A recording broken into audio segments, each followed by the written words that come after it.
Okay, now we've done really well to get to extract 3, and this is the final extract. There are 3 questions. I'll make this very fast or very brief. I'll try to make it brief. Remember this 2 horizontal lines? Well, it's not horizontal. It's diagonal, isn't it? It's to separate out these stuff, which is 41, 42, 43. It's a good habit to actually label these bar numbers. So 45, we go there. 46, and so on. So they're all part of one bar there. Right? These are one bar. 46. And that's a bar. That's a bar. And the reason why I'm doing this, because the questions might actually be fit for purpose. If you can read the notes, try to actually sing along. That's the bridge, isn't it, of the song. That's the national anthem. We've got the lead vocal singing the melody. E hi hoa atua ona iwi matura. And we've got lead guitar on, well, playing chords. Drum set, not much happening. Just he's off beat 1, beat 2, beat 3, beat 4. So beat 2 and 3, 4. Again, that's sort of like a backbeat.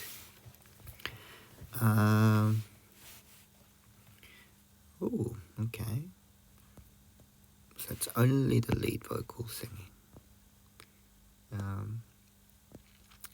And from bar 45, we see the backing vocals coming back in, which sort of adds to the texture, doesn't it? But they're all singing the same notes.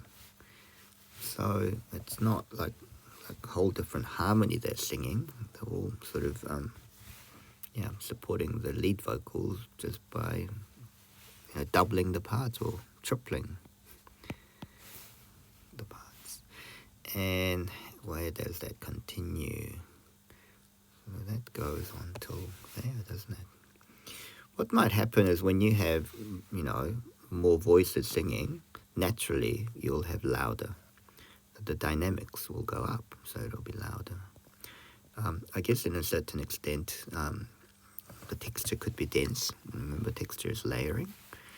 I don't really see a dense texture because that's B, B, B. These are all same pitch they're singing.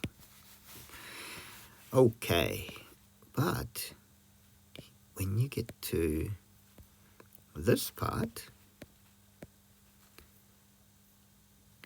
we notice that now we separate. So he's got the melody. That's the melody, that's the tune. And the tune just goes on top of that. And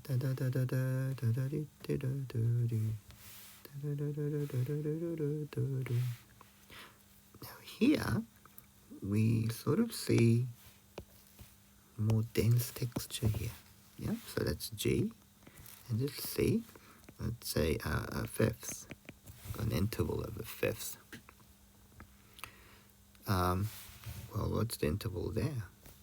We go from B to F sharp. That's a fifth too. Yep.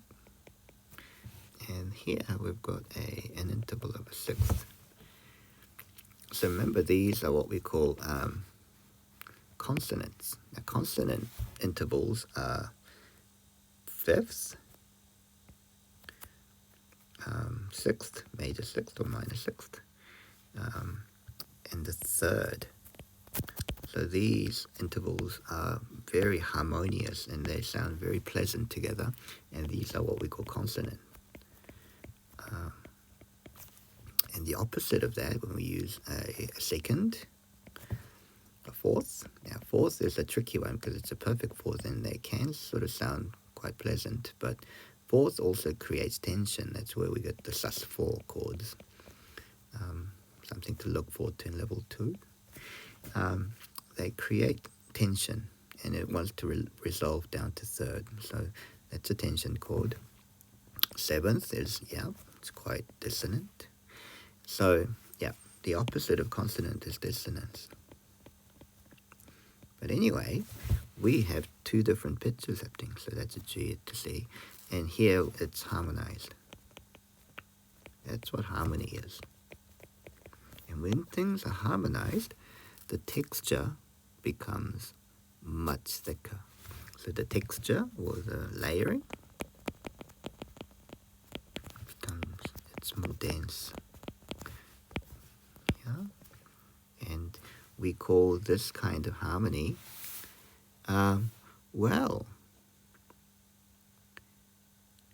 this is more sort of independent too, isn't it? So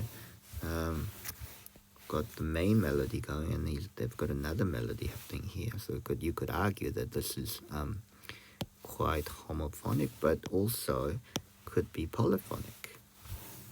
But let's just say, remember in pop music and rock and so on, they don't really use mono, homo, and polyphonic textures. They can use, foreground, background, dense, and light textures. So depending on the genre you're talking about, you'd like to use that sort of terminology.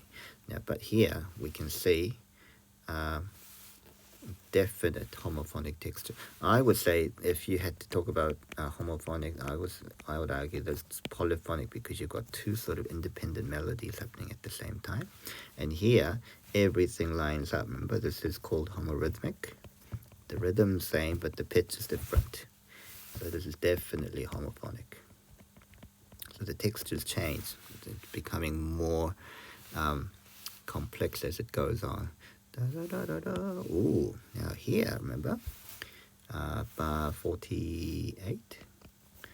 Okay, the last two beats, nothing. So we actually go from monophonic texture,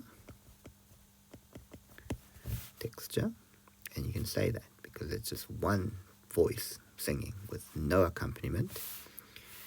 And then we go to sort of a polyphonic texture, very dense and kind of complex. It's the most complex texture we've got. And then we've got very nice chordal harmony going on here, accompanied by this. Okay. So, how did I know it was going to be texture? All right. How does the texture of the music change within extract 3? Refer to the bar numbers and give evidence from the score to support your answer. Well, I would say, as I have argued, the texture, what does it give you the bar? Well, how does the texture of the music change? So where shall we start? Well, since the extract 3 begins, 41, you could say from 41 to 43, that the texture is quite light. It is still homophonic because you've got lead vocals accompanied by the lead guitar and very sparse playing from the drums. There's nothing much. Now, drums can add to the texture, but they say in other videos that drums can be ignored. So, if you just had drums just playing very lightly in the background and only one single melody line, you could call that a monophonic texture. But here we've got, from 41 to 43, it's homophonic texture.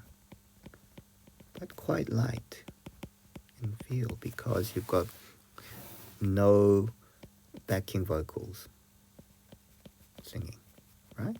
So I would actually say that. So and they want bar numbers. So from 41 to 43, 41 to 43, it's homophonic texture.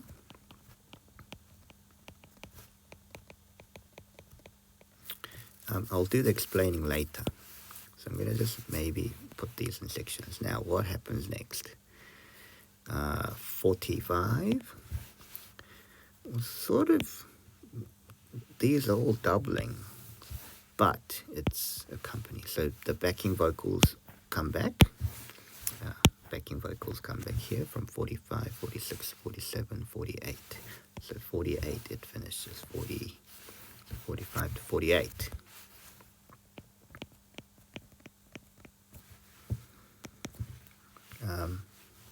So backing vocals return. They double the lead, so they sing in unison. Still doesn't mean it's monophonic, because still homophonic, because it's the chords, the guitar, the lead guitar accompanies with chords. Okay, now remember, you still have to explain something there, so I would say only lead vocal, but the lead guitar accompanied by lead guitar playing chords. These are minimum chords, aren't they? Okay. Right, so if we just keep going, 48. Now here is where the texture changes from homophonic to monophonic, just for one bar. Okay, so this is the second half of bar 48. The second half. Or you could say beats, I think saying beats 3 and 4 of bar 48. This is monophonic texture. You can explain why, because only the lead vocal sings.